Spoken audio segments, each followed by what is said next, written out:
আসসালামু আলাইকুম, সবাইকে স্বাগত জানাচ্ছি বিটিভিউজে। আপনাদের সঙ্গে আছি আমি সুরভি দিবা। মধ্যপ্রাচ্যে টানা শতাধিক দিনের রক্তক্ষয়ী সংঘাতের পর যুক্তরাষ্ট্র ও ইরান একটি সম্ভাব্য সমঝোতায় পৌঁছেছে বলে ঘোষণা দেওয়া হয়েছে, যা কার্যকর হলে যুদ্ধের অবসান ঘটতে পারে এবং আঞ্চলিক স্থিতিশীলতার জন্য নতুন পথ খুলে দিতে পারে। মার্কিন প্রেসিডেন্ট ডোনাল্ড ট্রাম্প এই সমঝোতাকে একটি বড় চুক্তি হিসেবে বর্ণনা করেছেন এবং জানিয়েছেন যে এটি যুদ্ধ বন্ধের পাশাপাশি ভবিষ্যৎ শান্তি আলোচনার ভিত্তি স্থাপন করবে। অন্যদিকে ইরানের কর্মকর্তারাও নিশ্চিত করেছেন যে ওয়াশিংটন ও তেহরানের মধ্যে এমন একটি সমঝোতা হয়েছে যার আওতায় তাৎক্ষণিকভাবে সামরিক অভিযান বন্ধ করা হবে। পাকিস্তানের প্রধানমন্ত্রী শাহবাজ শরীফ জানিয়েছেন আগামী শুক্রবার সুইজারল্যান্ডে এই চুক্তি স্বাক্ষরিত হওয়ার কথা রয়েছে। ইরানের সর্বোচ্চ জাতীয় নিরাপত্তা পরিষদ এক বিবৃতিতে বলেছে, সমঝোতার আওতায় শুধু ইরান নয়, লেবানন সহ সব ফ্রন্টে সামরিক অভিযান স্থায়ীভাবে বন্ধ হবে এবং একই সঙ্গে ইরানের বিরুদ্ধে আরোপিত মার্কিন নৌ অবরোধও প্রত্যাহার করা হবে। আরও বিস্তারিত থাকছে ওয়াহিদ ফারুকীর প্রতিবেদনে।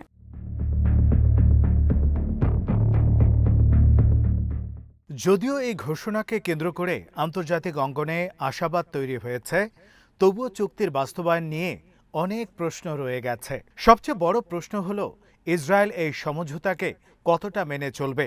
এখনও পর্যন্ত হোয়াইট হাউস কথিত 14 দফা সমঝোতা স্মারকের পূর্ণাঙ্গ পাঠ প্রকাশ করেনি। ইরানের সংবাদ মাধ্যম মেহের কিছু তথ্য প্রকাশ করলেও সেগুলো স্বাধীনভাবে যাচাই করা সম্ভব হয়নি। ইরান বলছে চুক্তির আওতায় লেবাননে ইসরায়েলি সামরিক অভিযান বন্ধ হবে, কিন্তু ইসরায়েল দক্ষিণ লেবাননের যে বিশাল এলাকা দখল করে রেখেছে সেখান থেকে তাদের সেনা প্রত্যাহারের বিষয়টি স্পষ্ট নয়।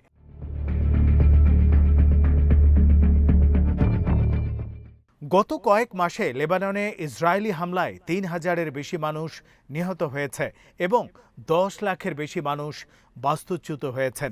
এর মধ্যেই ইসরায়েলের প্রতিরক্ষা মন্ত্রী ইসরায়েল কাটস জানিয়েছেন যে লেবানন, সিরিয়া ও গাজায় নিরাপত্তা অঞ্চলে ইসরায়েলি সেনারা অনির্দিষ্টকাল অবস্থান করবে। ফলে যুদ্ধবিরতি ঘোষণার পরও পরিস্থিতি পুরোপুরি স্বাভাবিক হবে কিনা তা নিয়ে সন্দেহ থেকেই যাচ্ছে।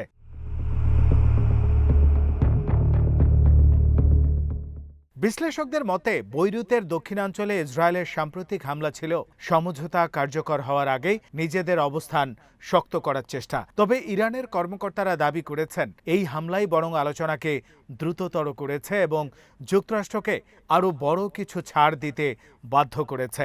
মার্কিন সংবাদ মাধ্যমের প্রতিবেদনে বলা হয়েছে, ট্রাম্প ব্যক্তিগতভাবে ইসরায়েলি প্রধানমন্ত্রী বেঞ্জামিন নেতানিয়াহুর উপর ক্ষুব্ধ ছিলেন এবং বৈরুতে হামলাকে সমঝোতার জন্য ক্ষতিকর বলে মনে করছেন। অনেক পর্যবেক্ষক মনে করেন লেবানন প্রশ্নই ভবিষ্যতে এই সমঝোতার সবচেয়ে বড় পরীক্ষায় পরিণত হতে পারে, কারণ ইরান লেবাননের পরিস্থিতিকে চুক্তির সঙ্গে সরাসরি যুক্ত করতে সক্ষম হয়েছে, অথচ ইসরায়েল এখনও সেখানে অবস্থান বজায় রাখতে দৃঢ় প্রতিজ্ঞ।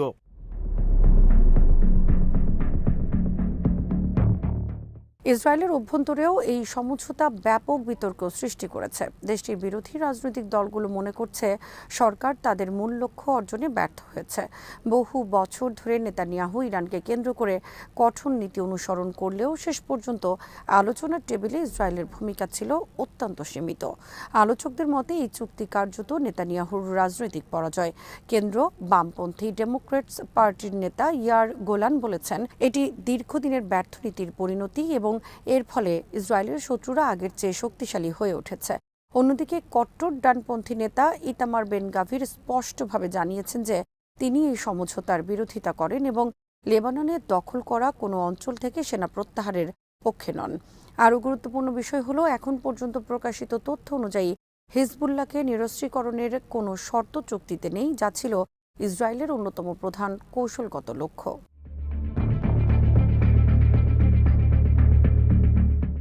ইরানের পারমাণবিক কর্মসূচির ভবিষ্যৎ নিয়েও নানা প্রশ্ন রয়েছে।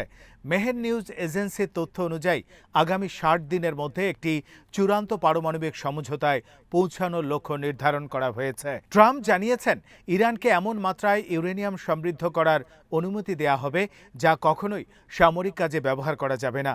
২০১৫ সালের পরমাণু চুক্তির মতোই হয়তো ইউরেনিয়াম সমৃদ্ধকরণের মাত্রা সীমিত করা হতে পারে। বর্তমানে বিদ্যুৎ উৎপাদনের জন্য ৩ থেকে ৫% সমৃদ্ধ ইউরেনিয়াম প্রয়োজন হলেও অস্ত্র তৈরির জন্য তা ৯০% পর্যন্ত নিতে হয়।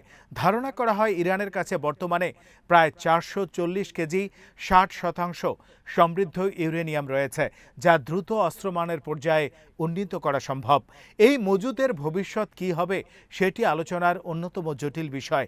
ট্রাম্প সতর্ক করে দিয়েছেন যে চূড়ান্ত চুক্তি ব্যর্থ হলে সামরিক পদক্ষেপ আবারও শুরু হতে পারে।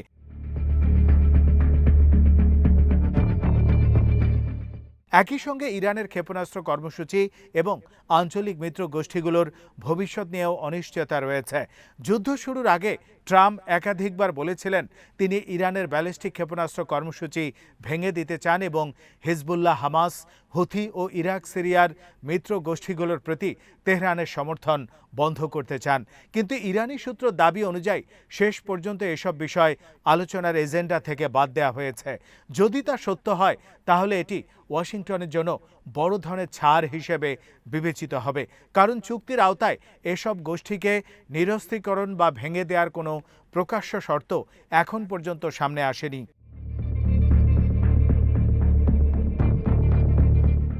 চুক্তির আরেকটি গুরুত্বপূর্ণ দিক হল হরমুজ প্রণালী।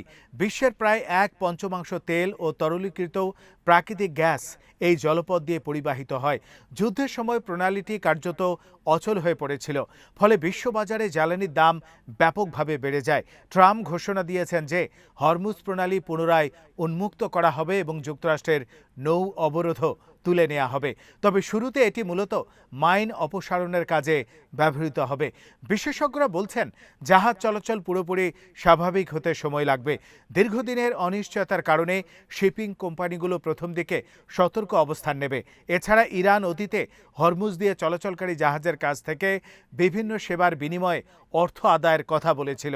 সাম্প্রতিক প্রতিবেদনে দাবি করা হয়েছে আলোচনার শেষ পর্যায়ে ইরান আবারও এমন সেবামূলক ফি আরোপের বিষয়টি তুলেছে এবং যুক্তরাষ্ট্র নীতিগতভাবে তা মেনে নিয়েছে।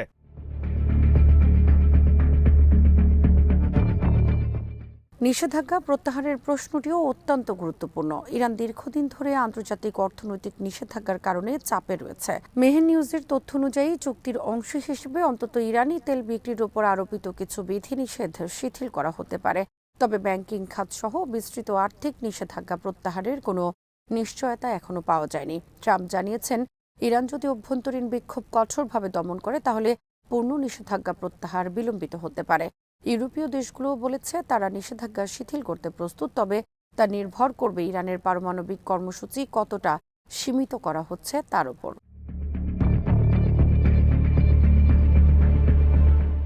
চুক্তির আরেকটি স্পর্শকাতর বিষয় হল ইরানের জব্দ বা হিমায়িত সম্পদ। প্রতিবেদনে বলা হয়েছে প্রায় $24 বিলিয়ন সম্পদ মুক্ত করার বিষয়টি আলোচনায় রয়েছে। ইরান দাবি করছে যুদ্ধোত্তর পুনর্গঠনের জন্য এই অর্থ প্রয়োজন। খসড়া সমঝোতা অনুযায়ী ৬০ দিনের আলোচনাকালে এই অর্থ ধাপে ধাপে ছাড় করা হতে পারে। ইরান জানিয়েছে মোট অর্থের অন্তত অর্ধেক মুক্ত না হওয়া পর্যন্ত তারা চূড়ান্ত আলোচনায় যাবে না। তবে মার্কিন ভাইস প্রেসিডেন্ট জেডি ভান্স বলেছেন অর্থ ছাড় স্বয়ংক্রিয়ভাবে হবে না, বরং তা ইরানের চুক্তি বাস্তবায়নের উপর নির্ভর করবে।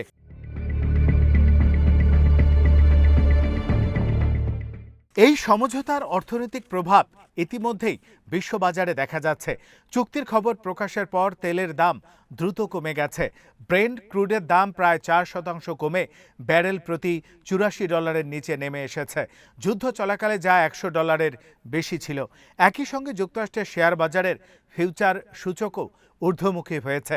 বিশ্লেষকদের মতে জ্বালানির দাম কমে গেলে বৈশ্বিক মূল্যস্ফীতির চাপও কিছুটা কমবে, যা বিশ্বের বিভিন্ন দেশের কেন্দ্রীয় ব্যাংকের জন্য স্বস্তির খবর। তবে অর্থনীতিবিদরা সতর্ক করে বলেছেন যুদ্ধের ক্ষত এত দ্রুত মুছে যাবে না। উপসাগরীয় অঞ্চলের বিভিন্ন দেশে তেল ও গ্যাস স্থাপনা ক্ষতিগ্রস্ত হয়েছে।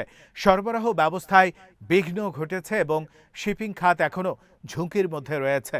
ফলে বাজারে ইতিবাচক প্রতিক্রিয়া দেখা গেলেও যুদ্ধপূর্ব অবস্থায় ফিরতে কয়েক মাস সময় লাগতে পারে।